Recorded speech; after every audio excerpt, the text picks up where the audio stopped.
The Houston Rockets are a problem. Everything that rival NBA teams didn't want to happen has happened. KD has come in and fit seamlessly and is the answer to their half-court struggles. Steven Adams is their massive X factor. Alperen Sengun, Jabari Smith Jr., Alpren Thompson are all progressing, and Reed Sheppard has been able to slide into that point guard spot perfectly in the absence of Fred VanVleet. And oh, by the way, they haven't even gotten Dorian Finney-Smith back yet. But like I said, KD has been the solution to their half-court problems. And it's not just because he's the fact that he's the most gifted scorer of all time, but he's also a guy that you can do tons of different things with. Like right here, we're going to start out in a horn set, throw the flare to him, and then he's going to find Sengun, who just taps it right back to him. That's a very good play by both Sengun and KD. We're going to attract Keegan Murray, who is the primary defender for KD. Then we're going to get Westbrook on him, going downhill. He's going to find Sengun, right back to him.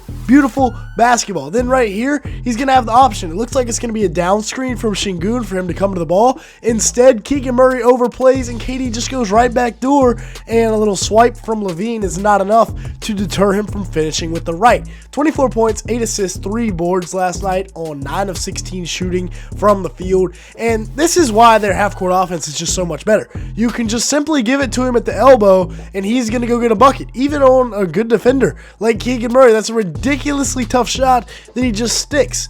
Last year, the Rockets had the number 14 offense in points per game, number 13 in offensive rating. This year, they're 4th in points per game and 2nd in offensive rating. And yes, Sengun, Amin, Jabari have developed, but that's the Kevin Durant effect, plain and simple. He's leading them in scoring, averaging 25 a game with 5 boards, 3.7 assists, shooting 49% from the field and 37% from 3. And believe it or not, that's kind of a down year for KD. Another really nice set. I mean, just running him off a stagger screen here to getting the ball. Ime Udoka does a fantastic job with this Rockets squad as the head coach. He curls it. Keegan actually gets a hand on it, but it doesn't matter. KD's still going to catch fire and knock it down. Then running in transition here, knocking down the 3 ball. And in Phoenix, he shot 43% on 6 attempts from beyond the arc. This year, he's only shooting 37% on 4.8 attempts. Now, granted, it's only a 20-game sample size, so maybe he could be heating up here before long, but kind of a down year. He did have 8 assists last night, like we said. Great job here, avoiding the charge in transition and finding him in. And the Rockets have actually been getting out and running in transition as of late, and we'll talk about that more in a second.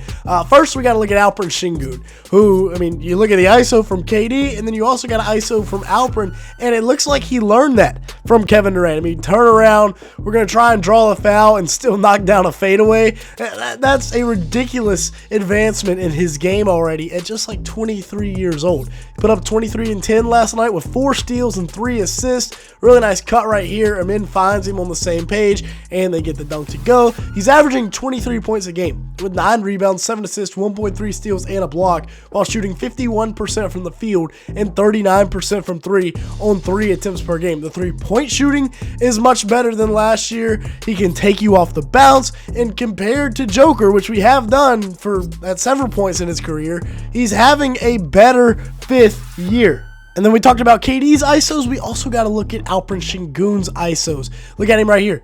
Getting downhill, finishing over, I believe that's Reynaud. And between the two of them, I mean, you can't help, right? You can't send 2. You got to send 2 to guard Sengun, but you can't, because you can't leave KD. You can't leave Reed Sheppard. Aaron Holiday is an elite 3-point shooter as well. They're number 1 in offensive rebounds per game, which we're going to talk about more in a second when we look at Steven Adams. And then they also get into this inverted pick and roll, which is really difficult to stop. It puts Malik Monk in a big old bind right here, because instead of now guarding Aaron Holiday, he's guarding Alperen Sengun coming down full speed at him. And then right here, same thing happens with Holiday setting the screen, except he kind of gets thrown, and it ends up being a 1-on-1 with Reynaud, and Sengun still just makes quick work of him. Right now they are 12th in fast break points per game, and between Sengun and Adams, they are dominating the offensive glass and the glass as a whole. Adams himself is averaging a ridiculous 4.9 offensive rebounds per game, which leads the NBA right now. And they also, as a team, average 16.6 offensive rebounds per game, leading the NBA by a long shot. There's only one other team with over 14 offensive rebounds per game. To put that into perspective for you, Steven Adams last night had 11 points, 8 rebounds, 5 offensive, and 2 steals in a brief 18 minutes. He doesn't play much, but when he plays, he's very impactful. Look at this right here. This looks like it's supposed to be a zoom action, where Amen's going to set the first down screen, and then you've got Steven Adams coming to set the DHO screen, but instead he just goes right downhill, gets a little shifty, and finishes with the right hand. Look at him inside, dominating that offensive glass. He will finish it one way or the other. Now, if you made it this far in the video, make sure to like button, leave me a comment down below, and hit that subscribe button if you have enjoyed it at any point. As you can see here, 93% of the people that watch these videos are not subscribed to the channel. And then let's check out this action right here. Ime Udoka, like I said, is doing a masterful job. We're going to get a DHO between Amen Thompson and Kevin Durant. Russell Westbrook steps up on KD, so it's an easy slip for Amen Thompson, and it's tough to meet that guy at the rim and make a play because he's so athletic. And then this right here, I mean, that is just ridiculous with that athleticism. He finished with 20 points, 12 rebounds, 7 assists, and 2 stocks in 36 minutes last night. Was 8 of 16 from the field, 0 of 1 from beyond the arc. But, I mean, that's a part of his game that needs to continue to be developed. He's really dangerous in transition, but he's only shooting 20% from 3 on 2 attempts a game. Now, like I said, elite in transition. He's helped this Houston Rockets team climb the rankings of those fast break points, and he's averaging 17 a game with 7 assists, 5 boards in 36 minutes while shooting 48% from the field. So it's not like he's having a bad season by any stretch of the imagination. Look at him getting on the floor here, leads to a fast break for KD and company, and KD is going to go the length of the floor and finish with the layup. But that's all started with Amen being able to get on the floor. Now, I want to see more of this little mid-range jumper right here. I believe that's Precious that doesn't want to step up, so Amen's going to make him pay with just a little elbow jumper here, really smooth, and knocks it down. Next up is Jabari Smith Jr., who you'd have to be blind to say that he hasn't benefited from playing with Kevin Durant. That right there was very Durant-esque. He feels him on the strong side, so he just spins baseline and dunks it, and then right here out in transition, he's averaging 15 a game, career high, with 6.6 rebounds, 1.8 assists, and 1.6 stocks in about 33 minutes a game. And look at the defense right here,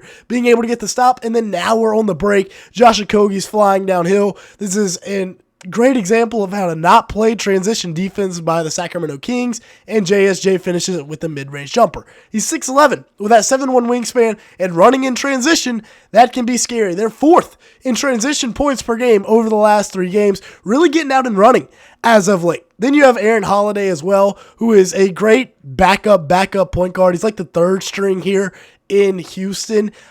He can really shoot it. He can get downhill off the DHO, off the ball screen. He can do a lot of stuff. He's shooting 41% from 3 on 4.2 attempts per game. And then you've got Reed Shepherd as well, another guy that has become a really good backup point guard. Probably could be playing that starting role because, you know, everybody gave up on him after 2 games at the beginning of the year. But he's locked in since and is having a really good impact on games coming off the bench, averaging 13, 3, and 3 with 1.7 steals in 23 minutes, shooting 48% from the field, 45% from 3 on 6 attempts per game.